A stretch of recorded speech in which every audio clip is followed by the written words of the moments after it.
Bonjour à toutes et à tous. Bienvenue sur le plateau de Politique et Économie. Aujourd'hui, nous allons parler, en compagnie de Pierre Bergerot. Bonjour Olivier. Bonjour Pierre. Des donneurs de leçons. Pour son livre, le livre de Nicolas Lecossin, Les donneurs de leçons et pourquoi la France est en vrac. Alors, Nicolas, vous êtes essayiste. J'ai eu le plaisir de vous recevoir il y a quelques années pour votre livre sur l'obsession antilibérale française. Et vous avez écrit Cet État qui tue la France et d'autres encore, avec Jean-Philippe Delsol, L'échec de l'État. Vous êtes un libéral. Alors là, vous voilà affublé d'une étiquette infamante. Infamante. Ce n'est pas ce que je pense, ce n'est pas ce que Pierre pense, j'imagine, mais peu importe en l'occurrence. Ce qui est important, ce sont les idées que vous défendez et sur lesquelles nous allons vous interroger. Alors, le livre est intéressant à plus d'un égard. Et je recommande très vivement à ceux qui auraient quelques préjugés ou quelques inquiétudes sur le mot, de se plonger dans votre livre, parce que l'indécence des élites est avérée. Vos élites sont d'une indécence que vous décrivez très bien. Mais parce que votre livre n'est pas une théorie libérale. Vous ne passez pas votre temps à nous exposer les grandes théories. Vous parlez des faits et même des chiffres, notamment sur l'écologie, par exemple. Nous étions persuadés, Pierre et moi, que la banquise se réduisait. Or, vous publiez des chiffres avec leurs sources, la banquise s'étend. Alors, qui faudra-t-il croire ? C'est ça la question, mon cher. Mais, en attendant, voilà, ce sont des chiffres et des analyses plus que des théories. Et puis, il y a dans le livre, alors nous consacrerons la troisième partie à une enquête qui est une belle enquête de journalistes, appuyée sur l'IREF. Alors, vous allez nous dire ce que c'est que l'IREF, mais une enquête de journalistes sur la fortune de M. Macron. Et là, il y a un doute. Et puis sur la fortune d'un certain nombre de hauts fonctionnaires qui nous intéressent. Voilà, j'ai été trop long, mais je vais donner la parole donc à Pierre. Mais je voudrais simplement que vous nous précisiez ce qu'est l'IREF, l'Institut de recherche économique. De recherche économique et fiscale. Et fiscale, voilà. Que vous présidez. Que je dirige avec Jean-Philippe Delsol, qui est le président de l'IREF. Voilà. Vous êtes, voilà, c'est ça, vous le dirigez avec Jean-Philippe Delsol. Alors, Pierre, à vous la parole. Alors, Nicolas Lecossin, une question d'ordre général. Dans votre ouvrage, vous avez cette phrase « Pour un libéral, la nation n'est pas un ennemi, au contraire ». Mais il y a quelque temps, on a reçu sur ce plateau Alain de Benoît qui nous a expliqué qu'au final, un libéral ne voit la nation que comme un agrégat d'individus. Comment est-ce que vous pouvez lui répondre ? Écoutez, c'est très simple. Le libéralisme, contrairement à ce que dit M. de Benoît et plein d'autres, est l'ennemi du communautarisme. Ça, c'est une chose absolument fondamentale. Les libéraux sont pour les droits de l'individu, pour la liberté individuelle, et ils sont contre toute forme de communautarisme. Cela va de soi. Pour moi, en tout cas, cela va de soi. Pourquoi le sont-ils ? Pourquoi sont-ils contre toute forme de communautarisme ? Parce que toute organisation sous forme de communautarisme est contraire à l'individu, qui est la base quand même de la théorie libérale Alain de Benoît nous l'a dit, ça, oui. Donc, oui, mais ça c'est vrai. Mais le libéralisme peut tout à fait accepter la nation, la liberté, entre les nations, les échanges, mais n'accepte pas le communautarisme. Mais en quoi il est l'ami de la nation ? En quoi est-ce qu'un libéral va tronquer sa liberté propre, individuelle, au profit de l'intérêt national? Alors, je vais vous donner un exemple. La Première Guerre mondiale. La Première Guerre mondiale, c'était les nations contre les empires. C'était la liberté contre les empires. Il n'y a pas d'incompatibilité entre la liberté et la recherche de la liberté et la nation et essayer de se libérer du joug de l'empire austro-hongrois ou allemand. C'est vrai, mais on vous opposera quand même que la République française, progressiste, comme on pourrait la qualifier aujourd'hui, était la meilleure alliée de l'Empire russe, qui n'était pas tout à fait dans les idées de la République, troisième du nom. Donc là, oui, malgré tout, il y a quand même un problème, si je puis dire. Tout à fait, mais moi, sincèrement, je ne vois pas d'incompatibilité. Je suis un libéral, je suis d'origine roumaine, mais je suis français. Voilà. Donc je respecte la nation française parce que j'appartiens à la nation française. Ça ne m'empêche pas d'être libéral. Alors justement, je crois qu'il faut rappeler à nos téléspectateurs que vous êtes roumain d'origine, que vous avez connu le régime de Ceausescu, le régime communiste, oui. Et que vous en avez souffert, et que vous êtes allé à l'Ouest pour chercher la liberté. Votre père était professeur de latin et de grec. Professeur de littérature française, mon grand-père. Ah, et votre grand-père, c'est ça. Et il a été réduit à être...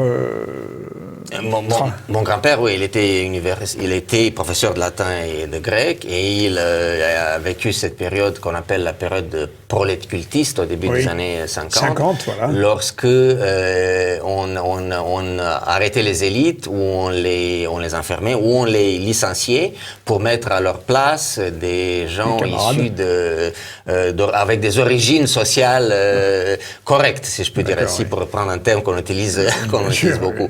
Donc, comme il ne l'était pas, il a perdu sa place d'universitaire et il est allé travailler au chemin de fer. Et sa place a été prise par quelqu'un du monde ouvrier. Et vous êtes venu chercher en France une liberté que vous... En fait, je suis parti après la chute communiste en 1991. Oui. Pour des raisons personnelles et familiales, parce que moi, ma famille est très francophile, mon père, ma mère, mes grands-parents. Comme beaucoup de Roumains, d'ailleurs. Comme beaucoup de Roumains, d'ailleurs, mais vous avez parlé des élites au début, je viens d'une famille d'élite, des élites, si je puis dire ainsi. Donc, mon attaque est contre une certaine catégorie d'élite. Bien sûr. Et donc, pour des raisons personnelles et aussi pour faire des études, je suis venu à Paris et j'ai continué, je suis resté, je me suis marié, des enfants. J'ai cru comprendre que vous aviez été parfois déçu par, non pas le pays d'accueil, mais la façon dont il vivait justement le problème de la liberté économique. Exactement, et j'en parle souvent dans mes articles, dans mes livres, d'où le livre L'obsession antilibérale. Et aujourd'hui, pour la première fois, je suis inquiet. Jusqu'à maintenant, je critiquais et je donnais mes raisons et j'apportais des solutions avec des faits, comme vous l'avez dit. Mais aujourd'hui, je suis inquiet par ce qui se passe en France. Justement, sur ce qui se passe en France, vous dites, Nicolas Lecossan, dans votre ouvrage, que la peur du marché a été propagée avec succès. Mais en fait, comment ne pas avoir peur du marché quand on voit ce qui s'est passé avec les spéculateurs qui ont mené des attaques contre la dette grecque ou alors contre ce qu'avait fait George Soros dans les années 90, je crois, contre la monnaie, la livre, la monnaie anglaise. Donc, en fait... Moi, j'ai relevé cette phrase d'un haut fonctionnaire de la Banque de France qui dit, voilà, des marchés libres, honnêtes, transparents et intelligents, ça n'existera jamais, ils ne sont que dominateurs. Donc c'est un haut fonctionnaire de la Banque de France, donc, qui est quand même pas une institution anti-libérale par excellence. Je suis pas grand ami de la Banque de France, des banques centrales. Et elles sont d'ailleurs coupables, très coupables pour beaucoup de choses concernant la politique monétaire, y compris la Banque européenne. Et alors sur les attaques des spéculateurs sur les marchés, il y en a eu toujours, il y aura toujours des spéculateurs sur les marchés. Le marché se dérègle quand on y touche. Le marché existe là où il y a la liberté, là où les acteurs économiques sont libres d'agir, où on vit grâce au contrat, grâce à l'état de droit. Là, le marché marche. Quand les gens, les politiques s'en mêlent, ça se dérègle. C'est un peu comme on touche. Vous savez, quand un robinet ne marche pas bien, si on n'est pas bricoleur, on y touche, c'est pire. C'est pire. C'est complètement pire. Et nous avons des problèmes de robinet ensuite. Et on a des problèmes de robinet, il faut vraiment appeler le réparateur. Pierre, vous aviez d'autres questions à poser? J'en ai des milliers, mais alors... mieux, c'est que ça intéresse. Je vous en prie. Alors, Nicolas reviendrai. Lecossin, vous dites que la droite française devra se doter de nouvelles figures. Vous invoquez le président américain Reagan, vous invoquez l'ancien Premier ministre britannique Margaret Thatcher. Mais ces chefs d'État et de gouvernement ne sont-ils pas accusés ces dernières années d'être à l'origine de cette dérégulation des marchés qui ont mené peut-être à cette crise de 2008 des subprimes? C'était assez longtemps, Reagan et Thatcher, au début des années 80. Oui, mais n'ont-ils pas engagé cette procédure de dérégulation qui a mené à... Ce prime, contrairement à ce qu'on a dit, c'est l'interventionnisme d'État, c'est le politiquement correct, c'est l'économiquement correct. Pourquoi? Parce que, on ne va pas entrer dans les détails, aux États-Unis, contrairement à ce qu'on dit en France, il y a une politique sociale extrêmement présente. Il y a vraiment des aides sociales au niveau de l'État fédéral et aussi au niveau des États. Il y a beaucoup d'argent qui est distribué et pendant des années, surtout sous Clinton, on a accordé des prêts immobiliers à des familles qui n'étaient pas solvables, qui n'ont jamais été solvables. C'est-à-dire un couple qui gagnait pas très bien sa vie ou même qui était au chômage, allait dans une banque. Vous savez, il y a beaucoup de banques aux États-Unis et demandait un prêt pour s'acheter un logement, un appartement, une maison, et il le recevait tout de suite. Alors, s'il ne le recevait pas, la banque se trouvait dans une situation très difficile, on portait plainte contre la banque, et la plupart des banques étaient couvertes. Couvertes par des organismes d'État qui ont couvert 5 000 milliards de dollars de prêts qui ont été attribués à Freddie May. Qui fait partie de ces organismes d'État. Donc, ce sont vraiment des organismes d'État qui ont couvert ces prêts. Malheureusement, c'est pas complètement corrigé. Tout cela, et en fait c'est une politique sociale aveugle, complètement aveugle, qui a mené donc c'est plutôt une république des démocrates et plutôt une politique de la gauche qui aurait amené à cette crise de pas seulement les républicains aussi, on continue, n'ont pas corrigé le tir, Le problème est quand même que ces dettes irrecouvrables ont été titrisées. C'est-à-dire que c'est plus compliqué que ça. Oui, elles ont été mises sur le marché tout à fait. À 40% de leur valeur, dans l'espoir de retrouver un peu d'argent. Mais surtout, c'est que pendant ce temps-là, le prix des maisons ne montait pas et donc souvent la valeur patrimoniale tombait en dessous de la dette. Tout à fait. J'aimerais préciser aussi.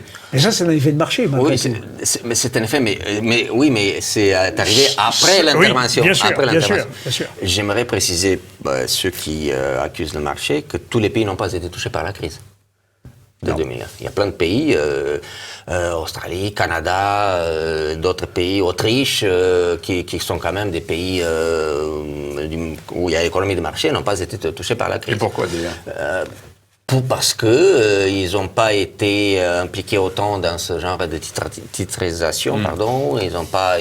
Leurs banques n'ont pas acheté de. Leurs banques, ils ont été. Ils étaient peut-être pas impliqués. Ça, c'est la première chose. La deuxième chose, c'est que la crise a révélé les États qui volaient les contribuables. Voilà. La Grèce, par exemple. La Grèce, on a trouvé que la Grèce utilisait l'argent des aides européennes pour les syndicats, pour les fonctionnaires, pour la retraite des fonctionnaires, et ça a fait exploser la machine. Donc, il y a eu quand même aussi de bonnes conséquences. On l'a vu en France aussi, mais malheureusement, en France, on n'a pas tiré les leçons. Non. En effet, et tous les facteurs qui expliquent la crise de 2008 ont été reproduits depuis 2008. Exactement. On les retrouve, mais à la puissance 5 ou 10 même. Oui, tout à fait. Donc, avec un potentiel de crise nouvelle. Oui, tout à fait. Alors, même aux États-Unis, je finis sur ce chapitre, par exemple, un État comme le Texas n'a pas connu de crise. Voilà, en effet. Pas de crise de l'immobilier, pas de crise de logement. Oui, j'en témoigne, en effet. C'est complètement dérégulé alors que la Californie, la Californie, c'est une France sur la côte ouest des États-Unis. Voilà, avec J'en parle dans mon livre. Oui, en effet, vous en parlez. Sur les incendies en Californie. Alors, le problème des incendies en Californie, c'est très intéressant.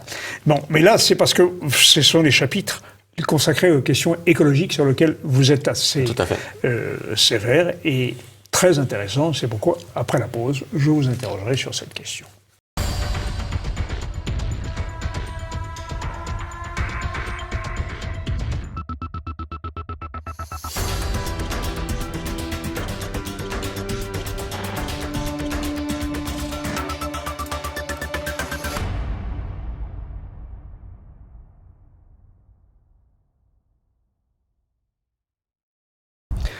Alors, Nicolas Le Cossin, les donneurs de leçons, pourquoi la France est en vrac, Pierre Bergerot pour vous interroger, et moi-même. Alors, j'ai bien aimé un chapitre. L'indécence de ces élites-là. C'est-à-dire, quelques portraits au vitriol, ça, mais avec toujours des faits et des chiffres. Alors, vous avez parlé des incendies en Californie, qui sont en partie dus à des réglementations écologiques. Parce qu'on laisse les broussailles, on laisse la nature, il faut que... Bon. Mais vous nous faites un portrait de M. Hulot, hein, qui est savoureux. Je dois dire que j'ai beaucoup apprécié, parce que M. Hulot, dites-vous, a du culot. C'est invraisemblable. Enfin, ce monsieur qui a 7 voitures, qui n'a pas d'éolienne à proximité de sa demeure, Sûrement pas. vient nous donner des leçons. Alors, parlez-nous un peu de ce monsieur Hulot. Monsieur Hulot, il est en vacances, là, maintenant. Il est sûrement en vacances, et sûrement pas à pied, avec l'une de cette voiture. Ces élites-là, ce sont effectivement ces élites qui nous donnent des leçons et qui n'appliquent pas elles-mêmes ce qu'elles nous demandent. Ils nous disent ce qu'il faut manger, ce qu'il faut faire. Monsieur Hulot, en l'occurrence, il nous dit qu'il faut sauver la planète, préserver la planète, et on découvre dans sa déclaration de patrimoine, hein, c'est un fait, qu'il a 7 voitures, dont des gros 4x4 diesel qui consomment beaucoup plus que ma petite Fiesta. Et Monsieur Hulot me dit ce que je dois faire. Oui, c'est ça. Et pour préserver la planète, il nous impose un mode de vie.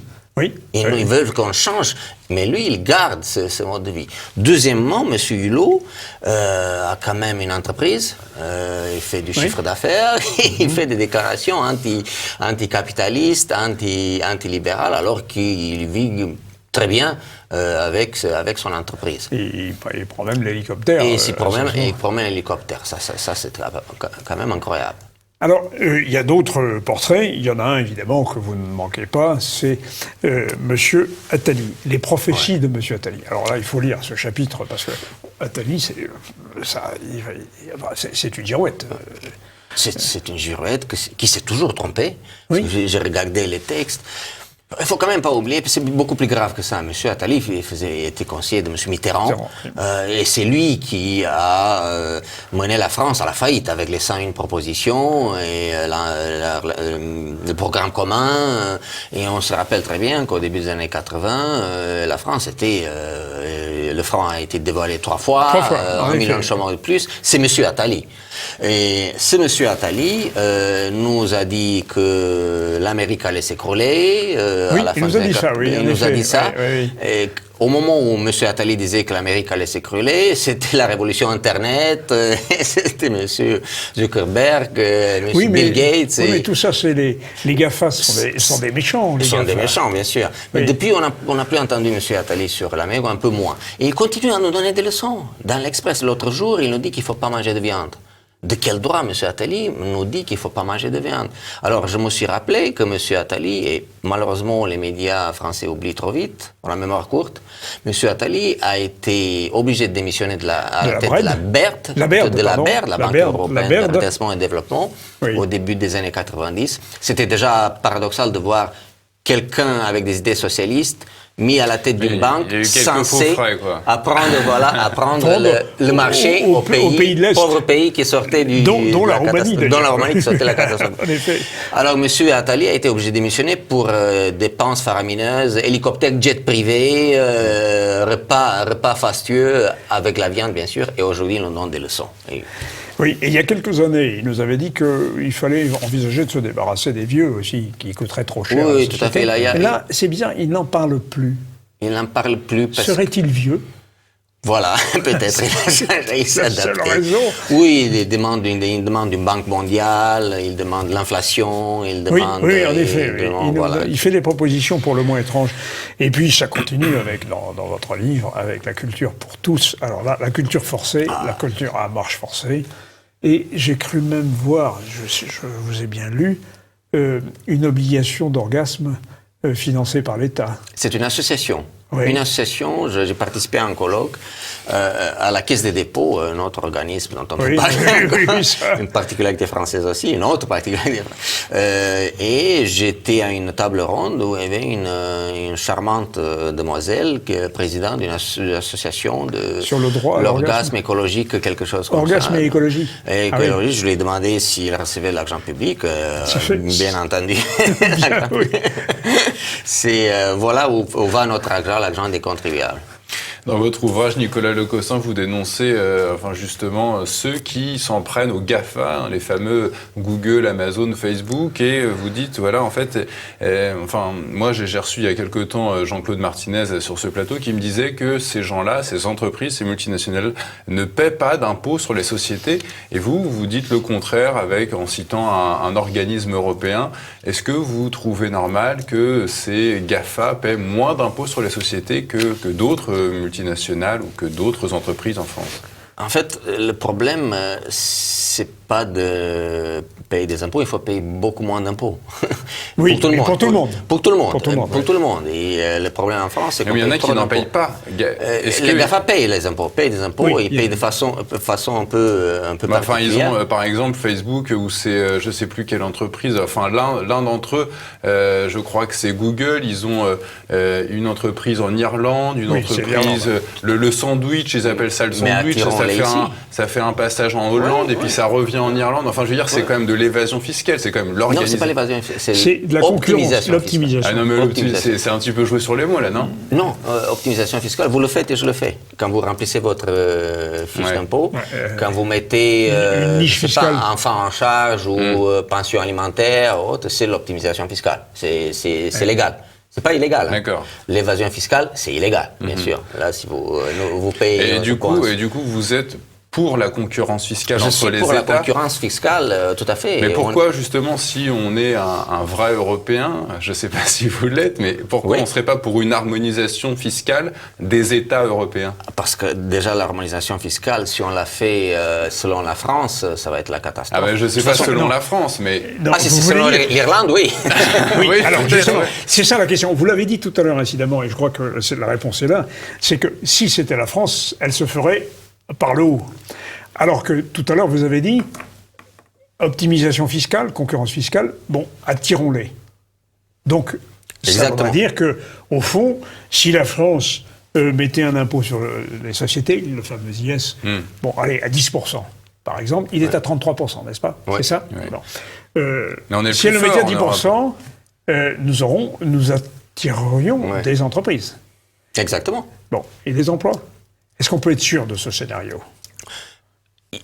On va attirer tout. On va attirer des investissements, l'emploi, mais il faut faire plus de réformes, pas seulement l'IS. L'IS, c'est déjà bien, mais c'est très inquiétant parce que M. Macron ne cesse de reculer la baisse de l'IS qu'il avait annoncé et qui était plutôt une bonne chose.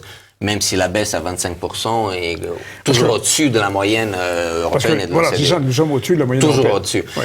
Bien sûr, l'Irlande, c'est 12,5. C'est très bas. Mais concernant les GAFA, il ne faut pas oublier que c'est un modèle économique à part. Oui. On n'a jamais vu ça. Ah, c'est vrai, Ça a ça. révolutionné notre vie. Personne ne le conteste, même M. de Benoît, je pense. Ça a révolutionné complètement nos vies. C'est un modèle économique qu'on n'a jamais vu. Pourtant, il crée plein d'emplois. Apple, par exemple, c'est 2 millions d'emplois en Europe. Les autres, c'est la même chose. C'est des millions d'emplois. Donc, on s'attaque à quelque chose qui nous rend un service gratuitement, Oui. sauf Amazon, parce qu'il faut, quand on acheter commande le sur produit, Amazon, on oui, bien achète sûr. des produits.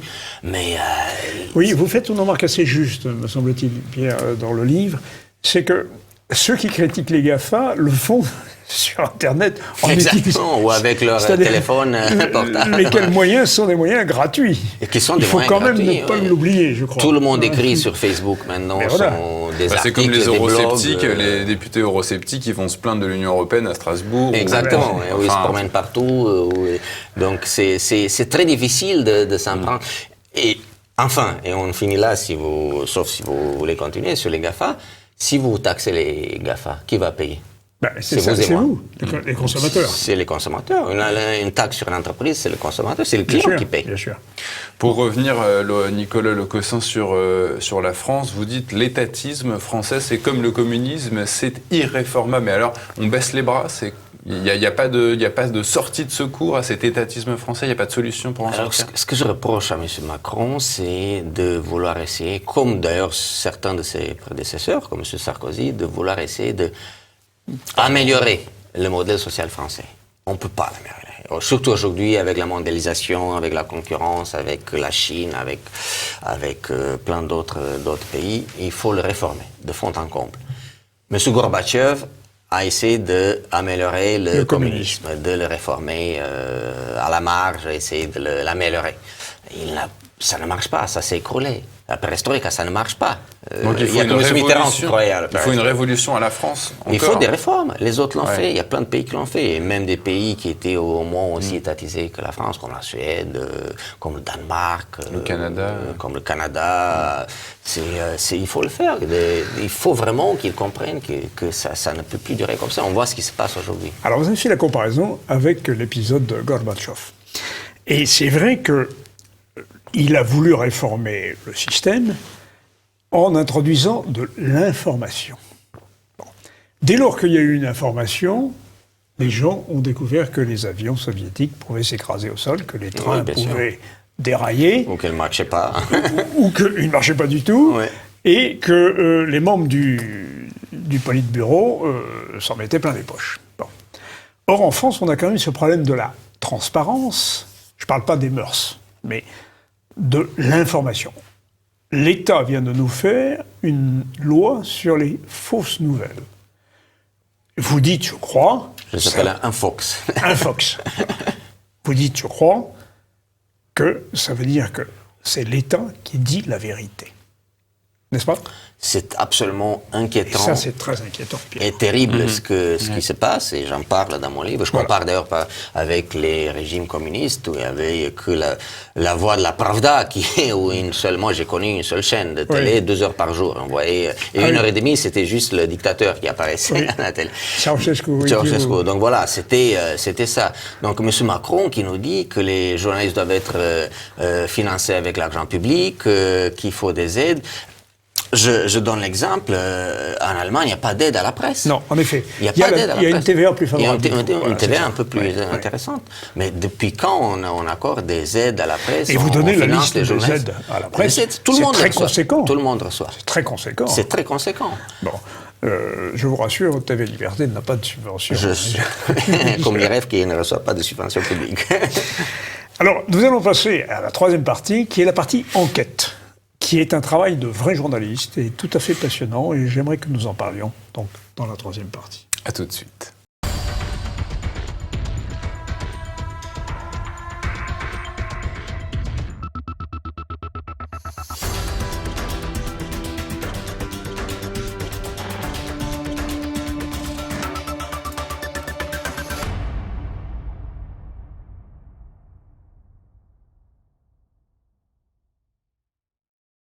Alors, chers téléspectateurs, avec Nicolas Lecossin et son livre « Les donneurs de leçons, pourquoi la France est en vrac », il y a au chapitre 5 et 6, mais surtout au chapitre 5, une très belle enquête journalistique qui est menée avec beaucoup de sérieux, avec des sources citées, des chiffres. Et vous commencez par, à tout seigneur, tout honneur, Monsieur le Président de la République et les origines de sa fortune. Il ne s'agit pas ici d'une démarche, je dirais, de ressentiment, de jalousie. Il s'agit de la vérité. Point. Ce monsieur a fait une déclaration de patrimoine qui est une obligation légale, nous sommes bien d'accord, d'une très grande modestie, pour ce qui est de son patrimoine. Je ne parle pas de sa psychologie, nous sommes bien d'accord. Mais vous enquêtez sur son travail chez Rothschild, sur un certain nombre d'actions qu'il a menées. Prenons un exemple, et vous allez développer. Il a été l'homme de la transaction de la vente du département nourriture pour les enfants de Nestlé au bénéfice de Pfizer, n'est-ce pas? C'est un coût de 9,5 milliards, autant que je me souviens. 9 milliards. 9 milliards. Et on ne voit pas dans ces déclarations de patrimoine la commission inévitable qui aurait été touchée, et non plus que celle de Rothschild, chez qui il était employé. Alors j'aimerais que vous nous développiez ça, parce que il y a là, en l'occurrence, l'homme qui veut pondre une loi sur les fake news et qui donne aux juges de décider ce qui est juste et ce qui est faux. Il nous a fait des fake news en matière financière, là. Voilà, là, on voit le donneur de leçons dans sa splendeur. Dans sa densité. Oui. Il nous parle effectivement de fake news dans Fox, il nous parle de transparence, et en ce qui le concerne, c'est très flou, voire plus que ça. Mais quand c'est flou, il y a un loup. Quand c'est flou, il y a un loup. C'est pas moi, Non, c'est Madame Aubry. Exactement, exactement. Pour une fois, elle avait raison. Pour une fois, je lui donne raison. Alors, effectivement, sur plusieurs pages, je mène l'enquête dans mon livre sur ce que j'appelle les affaires de M. Macron et cette question de la transparence. Et vous avez mentionné ce fameux deal tout le monde sait que M. Macron a travaillé chez Rothschild. Il y a rien de spécial. Ça, oui. Il y a deux choses qui m'ont interpellé. La première, c'est que M. Macron a gravi les échelons très rapidement. Très bien, c'est ce que rapidement. Vous dites. En quelques mois, il est devenu l'un des 20 associés chez Rothschild. Je pense que c'est pas la peine d'insister ici pour dire ce que c'est que Rothschild. C'est pour devenir un de ces 20 associés. Oui, parce que vous citez un autre financier très connu et très compétent. Il y en a plein d'autres. Qui a mis 10 ans à être associé. Exactement. J'ai été absolument frappé. J'ai mené l'enquête, j'ai interrogé. Il y en a plein qui ne sont pas cités, bien sûr, oui. du milieu, si je puis dire ainsi. Oui, c'est pas le même milieu que M. Castaner. C'est pas le même milieu. Non, c'est ça. Et qui m'ont dit que c'était absolument incroyable et on ne peut pas comprendre comment il a pu gravir les échelons aussi vite. Ça, c'est la première chose. La deuxième chose, c'est que M. Macron a mené ce qu'on appelle le deal Pfizer-Nestlé du début à la fin. Et c'est quand même un deal à 9 milliards d'euros. C'est pas tous les jours qu'on fait ce genre de choses sur la place de Paris, et même ailleurs, c'est absolument énorme. Donc, j'ai regardé, je me suis renseigné, j'ai rencontré des personnes qui travaillent qui font la même chose, et j'ai calculé que pour ce deal-là, M. Macron aurait dû toucher entre 6 et 8 millions d'euros de commission. Mais ils n'apparaissent pas dans ces déclarations de patrimoine. Ils n'apparaissent pas dans ces déclarations de patrimoine. Il déclare 155 000 euros. Il déclare 150, ça fait une petite différence. Oui. Donc, on se demande, alors, est-ce qu'il n'a rien touché? Que j'ai quand même beaucoup de mal à croire. Qu'est-ce qui s'est passé? Où est l'argent? Donc, je raconte un peu cette enquête par le menu détail. Ah oui, mais c'est tout à fait passionnant. C'est d'une belle enquête journalistique. Comment, Nicolas Lecossin, au-delà de cette histoire, vous expliquez la proximité entre cette banque Rothschild et le pouvoir? Le président Pompidou a été directeur général de cette banque avant de devenir chef de l'État. François Pérolle a été un conseiller de Nicolas Sarkozy. Il faisait partie de cette banque et ensuite Emmanuel Macron a conseillé le président Hollande. Comment vous expliquez la proximité entre le pouvoir et cette enseigne? Il y a plusieurs explications. La première, c'est une grande banque. Et en France, on aime bien le pouvoir. Les journalistes aiment le pouvoir, mais ils sont pas les gens du pouvoir. Mais ils ne sont pas les seuls. Les banques aussi, ces banques-là aussi. Mais pour moi, l'explication la plus plausible, c'est que c'est un milieu assez fermé, d'énarques, d'anciens inspecteurs des finances qui circulent et qui tournent en rond, si je peux dire ainsi, qui entre les banques, l'administration, les cabinets, les directeurs de cabinet. Non, ils ne tournent pas en rond, ils font des ronds. Ils font des ronds, exactement, ils font des ronds et ils sont de relations, d'amitié, voilà, ce qui n'est pas forcément très condamnable s'il n'y avait pas des zones d'ombre, bien sûr. L'ENA, c'est condamnable, bien sûr. Oui, et vous êtes pour la suppression de l'ENA? Je suis pour la suppression de l'ENA et pour ce sort d'aller-retour entre l'administration et le privé.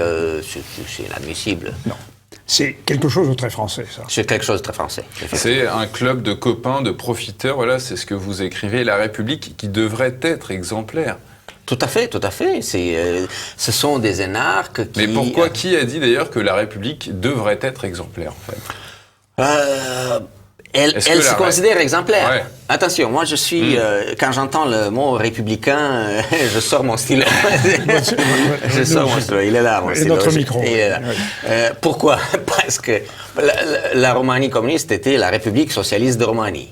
L'Iran, République islamique d'Iran. Et vous avez aussi de l'autre côté des monarchies constitutionnelles qui marchent plutôt bien, Oui, comme dans le nord de l'Europe, oui. la Grande-Bretagne, comme l'Angleterre, comme l'Espagne, comme voilà, ce sont quand même des bons exemples. Donc, l'adjectif républicain utilisé à tout bout de chemin par les journalistes surtout, Oui. et des politiques, ne veut rien dire. Être ou ne pas être républicain. Exactement, ça ne veut rien dire, absolument rien dire. C'est juste vraiment un cliché qu'on ressort à chaque fois pour ne pas répondre à la question. Oui, mais c'est un petit signal aussi.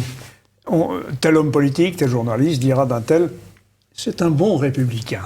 Ça veut dire, il est des nôtres. Et les nôtres, voilà, c'est le cercle. Alors, les nôtres. Vous avez trouvé la réponse. Voilà. Et il est d'ailleurs, Nicolas Lecossin, un républicain outre-Atlantique qui enregistre des scores assez impressionnants en matière d'économie. C'est Donald Trump, évidemment, le président des États-Unis, qui a des chiffres intéressants. En tout cas, il a 4% de chômage en ce moment aux États-Unis, voilà, 3,7 apparemment. Et voilà, vous parlez même de plein emploi, mais il y a quand même 95 millions d'Américains aptes au travail qui n'ont pas d'emploi. Voilà le calcul de ces statistiques. Est-ce que vous y croyez vraiment?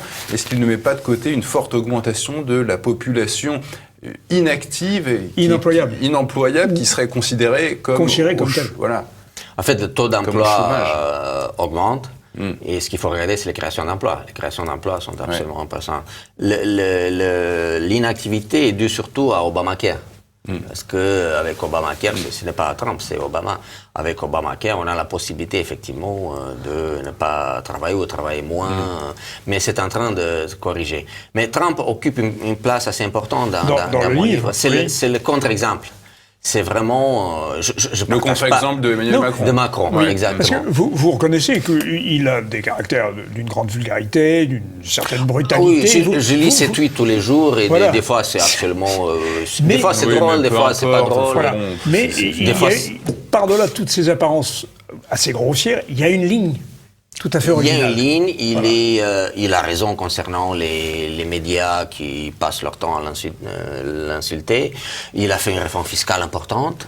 Il a fait une réforme de suppression de réglementation extrêmement importante, qui ne se voit pas, mais qui a un impact sur les entreprises. Et réglementation écologique. Écologique, tout à fait, qui punissait les entreprises dans les investissements.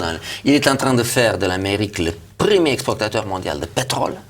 C'est devenu une puissance indépendante. Mais alors on vous dira, mais à quel prix? Destruction des sols Mais maintenant, on ne conteste pas trop, parce que d'ailleurs, les gens de ces régions-là ne contestent plus. Il y a que quelques petites associations de militants, mais il n'y a plus vraiment. Il y a création d'emplois, création de richesses. Et c'est vraiment le contre-exemple dans le discours de Macron, dans le discours, dans la façon de faire. Bien sûr, il est un peu vulgaire des fois, il est à ses tweets un peu qui sont un peu bizarres, même si des fois ça correspond à la réalité complètement. Mais quand j'ai écrit sur Trump les premiers articles, j'ai reçu des messages de la part de journalistes politiquement corrects français, d'ailleurs d'un grand hebdomadaire français que je ne vais pas citer, en me disant que j'étais complètement conscient que c'est une atmosphère des années 30 aux États-Unis. Ça c'était il y a 2 ans. J'ai dit, j'ai pas vu des bruits de bottes à Washington, ni des... Mais M. Macron nous a fait le même Il nous a fait le même discours. Et pour le moment, la situation tendue, elle est en France, malheureusement, avec ce que j'appelle les gilets rouges. Oui. Enfin, disons que les gilets jaunes ont tendance à devenir un peu orange. Il y a du rouge qui se met dedans. Et il y a des rouges, maintenant, mais ça n'a plus rien à voir avec le début de la manifestation qui était contre la fiscalité. Contre la fiscalité pour disposer de la liberté d'user du produit de son travail. Tout à fait. Et puis, une certaine revendication communautaire, quand même. Pas dans le sens péjoratif du terme. Retrouver du lien social. Exactement. Mais ça, c'est complètement perdu, ça. C'est complètement perdu, ça n'a plus rien à voir. Maintenant, on parle du retour de l'ISF, de plus d'État, de plus de dépenses publiques. Ça n'a plus rien à voir. Alors justement, plus d'État, plus de dépenses publiques, toujours dans la série des enquêtes que vous menez, Nicolas Lecossin, il y a aussi les fonctionnaires de l'Assemblée nationale. Oui. C'est un morceau d'anthologie. Là. C'est le syndrome du jardinier. C'est C'est invraisemblable. C'est quelque chose qui est hors contrôle. Hors contrôle, complètement. Parce que, je le dis, même le rapporteur général de l'Assemblée nationale n'a pas réussi à obtenir les salaires, les vrais salaires des fonctionnaires.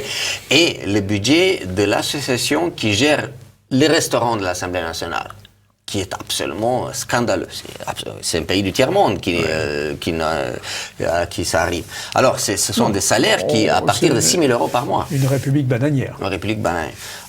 Ce sont des salaires à partir de 6 000 euros par mois, plein d'autres avantages. Qui sont déclinés dans votre livre avec clarté, précision, sans aucun ressentiment, mais c'est la réalité. C'est la réalité. C'est un fonctionnaire de l'Assemblée nationale gagne plus qu'un député. Oui. Gagne plus qu'un député. Les dépenses de personnel de l'Assemblée nationale en France sont 3 fois plus élevées que les dépenses de personnel en Allemagne, au Parlement allemand. C'est quand même absolument incroyable. Donc c'est un monde à part qu'on n'arrive pas à réformer. Et on est incapable de réformer, mais on nous donne des leçons. Oui, c'est ça, on continue. C'est à nous les contribuables. Et En puis, parlant, je ne sais pas Olivier, en oui. parlant de monde à part qu'on ne peut pas réformer, vous dites certes l'Union européenne doit s'améliorer, mais ça les Français l'entendent depuis des décennies. Est-ce que l'Union européenne est une institution qu'on pourrait qualifier de libérale ou est-ce qu'il faut qu'elle soit plus libérale? Alors, l'Union européenne fait partie de ce que j'appelle les boucs émissaires. Parce qu'en France, on aime bien, surtout les politiques, mais aussi les journalistes et certains intellectuels, accusent les autres. Les politiques, c'est jamais leur faute. Oui. Ils reviennent sur le devant dans les médias, ils reviennent sur le devant de la scène régulièrement, mais c'est jamais leur faute. Monsieur Juppé arrive au Conseil constitutionnel, mais même s'il a un casier, vous avez plein de Nicolas Hulot. Pardon de vous interrompre, mais aux États-Unis, un homme qui a été condamné n'aurait jamais pu aller à la Cour suprême. Ah non, sûrement pas. Et on ne les voit plus. D'ailleurs, ceux qui ont été condamnés, les politiques, on ne les voit plus. Et il est hors de question de les revoir. Ça, même au Royaume-Uni, les gens... attendez, c'est quelque chose d'absolument... Il y a quelque chose qui m'a scandalisé ces derniers jours, et je l'ai dit partout, de voir M. Tapie dans tous les médias, faire la une du journal de dimanche, du Parisien, au journal de 20 heures, juste avant le début de son procès. M. Tapie qui a été condamné 10 fois. 10 fois. Ouais. Donc plusieurs fois au pénal et qui a été en prison. Et qui a dilapidé l'argent des contribuables dans soi-disant la politique de la ville, en arrosant les banlieues avec les résultats que l'on connaît. Et M. Tapie revient et nous donne des leçons. Mais où est-ce qu'on voit ça? Il a un casier plus gros que mes dossiers. Dieu sait si vos dossiers sont consistants. Dieu sait que mes dossiers sont consistants. Alors, nous arrivons à la fin de cet entretien. Nous n'avons pas épuisé, bien sûr, tout ce qu'il y a dans le livre. Le dernier chapitre, c'est « Les Français n'en peuvent plus. De qui se moque-t-on » Je me permettrai de citer votre conclusion qui me paraît tout à fait bien. « De grâce, ne nous donnez plus de leçons. Nous ne faites plus la morale, laissez-nous tranquilles, une bonne fois pour tout arrêter, ne nous dites pas ce qu'il faut manger et ne légiférez pas sur la fessée. » En effet, c'est invraisemblable. Oui. On s'occupe de la fessée. Entre parenthèses, ceux qui nous disent ce qu'on doit manger, c'est aussi l'Union européenne qui avait voulu légaliser. Alors oui, j'avais pas répondu à votre question. Il y a de tout. Voilà, vous dites l'Union européenne, quand même, elle souffre de bureaucratie. Est-ce que la bureaucratie, c'est pas le mal de l'Union européenne, un petit peu comme la France souffre d'étatisme? Au début, avec le traité de Rome, c'était la libre circulation, libre échange. Très bien. Après, on a bureaucratisé l'Union européenne. Mais beaucoup moins que la France, parce qu'il y a moins de fonctionnaires qu'à la mairie de Paris, même, à la commission de Bruxelles. Il y a combien de fonctionnaires à la mairie de Paris? 54 000? Oui, voilà, là-bas, il y a à la commission 40 000, il me semble. Voilà. Donc, mais il y a aussi des bonnes choses. L'Union européenne a obligé la France à libéraliser certains secteurs. Et puis, un exemple extraordinaire, c'est la liberté de transport aérien. On en profite tous, vous et moi, tout le monde en profite. Maintenant, ça prend 5 minutes. Oui, mais la liberté, aller dans les aéroports, c'est 10% de la population qui va dans les aéroports, donc c'est pour une minorité, toute cette liberté. Tout le monde circule maintenant, tout le monde circule. Et les taxes d'aéroport, sont les États, pas l'Union européenne. Non, il y a des bonnes et des mauvaises choses. Il ne faut pas accuser l'Union européenne. Les bonnes choses, c'est qu'elle a obligé la France pour faire certaines ouvertures à la concurrence. Même la SNCF est obligée de suivre, même si on a reculé. Nous enregistrons quelques jours avant la diffusion de l'émission un jour de grève de la SNCF. Oui, exactement. Donc ça, c'est important. Eh oui. Mais alors, pour conclure, cette Europe qui prend quand même parfois des allures françaises, avec sa bureaucratie, nous le disions, mais aussi une partie de la technocratie française s'est reproduite à l'échelle de l'Europe, en quelque sorte. Il me semble que c'est le centralisme jacobino-technocratique qui est un peu le modèle de la Commission européenne, quand même. Jean Monnet. C'est Jean Monnet. C'est Jean Monnet. Et avec les révélations qui sont faites maintenant, sur le fait que, finalement, l'Europe n'a jamais cherché la puissance, n'a jamais cherché... On a bureaucratisé l'Europe au fur et à mesure, mais il y a eu aussi l'ouverture à la concurrence, tout ça, libéralisation des services, c'est l'Europe. Ça, c'est la partie positive. Oui, mais toute cette influence, on sait que Jean Monnet était rétribué, enfin c'est ce que raconte Philippe de Villiers dans son ouvrage, c'est que c'était un homme qui était rétribué par la CIA. Donc est-ce qu'on peut vraiment, on se dire que l'Union européenne, à la base, ce projet n'était pas vicié? J'aurais bien aimé que l'Union européenne devienne comme les États américains, libre et concurrence fiscale entre les États. Je ne partage pas vraiment ce que dit M. de Villiers. Sauf que, oui, mais l'important n'est pas de partager, si ce sont des faits. Mais, sauf que, vous parlez d'État fédéral américain, l'Europe ne pourra pas devenir un État fédéral, c'est pas possible. Non, mais en tant que libéral, je suis contre l'Europe bureaucratique et je suis contre l'euro. Je suis pour la concurrence entre les monnaies. Bien sûr, mais avec la variable d'ajustement que constitue la dévaluation éventuellement. Ce qui se passe aujourd'hui, avec le Brexit, tout ça, il faut relire le discours de Margaret Thatcher à Bruges. Le discours de Bruges. De Bruges, le fameux discours de Bruges. Oui. Exactement ce qui se passe aujourd'hui. Sauf erreur, ça date de 1982. Oui, c'est ça, tout début des années 80. Et Mitterrand n'était pas d'accord, bien sûr. Et tout ce qui se passe aujourd'hui, c'est ce qu'elle a dit. C'est l'explosion. L'Europe est en train, elle va changer, bien sûr. Nous pensons que l'Angleterre va devenir une sorte de paradis fiscal économique. D'ailleurs, le département du commerce vient d'annoncer la baisse de toutes les taxes baisse unilatérale des taxes sur les importations. Et ça va devenir un paradis fiscal. Déjà, la baisse de l'IS est absolument impressionnante.